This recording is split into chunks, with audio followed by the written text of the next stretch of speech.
మన ప్రభువును రక్షకుడైన యేసుక్రీస్తు నామములో మీ అందరికీ శుభాలు తెలియచేస్తూ ఉన్నాను. ప్రియులారా, దేవుని వాక్యమును ధ్యానిందాము. గలతీయులకు రాసిన పత్రిక 6వ అధ్యాయము 6వ వచనం.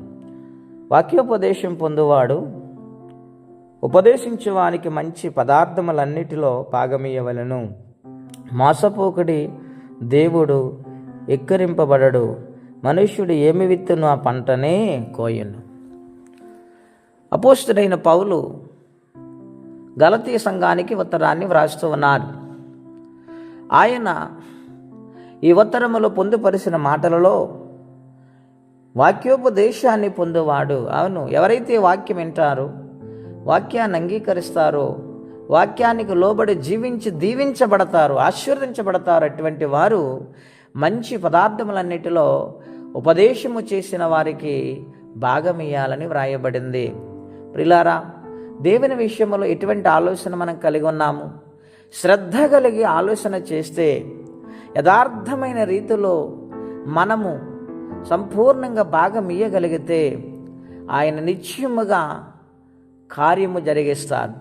ఎటువంటి కఠినమైన కార్యమైన దేవుడు చేయగల సమర్థులు గనుక ప్రభు వైపు మనం తిరిగే వారు ఉండాలి. కానీ లోక తలంపులు కలిగి, లోక ఆలోచనలు కలిగి, అక్కడికక్కడే ఆలోచించి సరిపెట్టుకునేవారుగా, ఎవరైనా చూస్తారేమిట్లే, మన భక్తిలో ఉన్నాము కదా, అది చాలదా అని కొంతమంది ఆలోచన చేస్తారు. లేదండి, ప్రతి విషయంలో మంచి పదార్థములో భాగమియ్యాలంటే ప్రతి విషయంలో యథార్థత మనం ఉండాలి.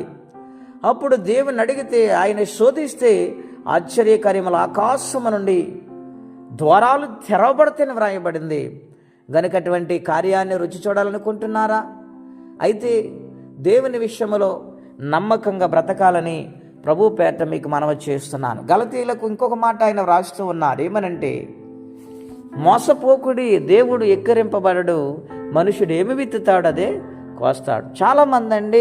చాలామంది ఏమండి, వాక్యానికి వ్యతిరేకంగా మాట్లాడతారు, సేవకుల్ని తక్కువగా చూస్తారు. మనకంటే ఎవరు ఉన్నతమైన వారిలే, మనకంటే ఎవరు ఉన్నతమైన జ్ఞానము కలిగిన వారిలే అని ఆలోచించుకుంటారు. అది ఏమాత్రం మంచిది కాదండి. గనుక దేవుణ్ణి మనము మోసం చేస్తున్నాం అనుకుంటున్నాము, దేవుని కార్యాలందు మోసం చేస్తున్నాం అనుకుంటున్నాం, కానీ మనమే మోసపోతున్నాం. అది గ్రహించగలుగుతున్నారా? మనుష్యుడు ఏమి విత్తును ఆ పంటే కోయును. గనుక ఉదయకాల సమయంలో ఆలోచన చేయమని, దేవునికి లోబడి జీవించి యథార్థంగా దేవుని కార్యాలను ఆసక్తిగా ఉండమని ప్రభుపేట మన చేసి మాటలను ముగిస్తున్నాను. దేవుడు దీవించునుగాక. ప్రార్థన అండి.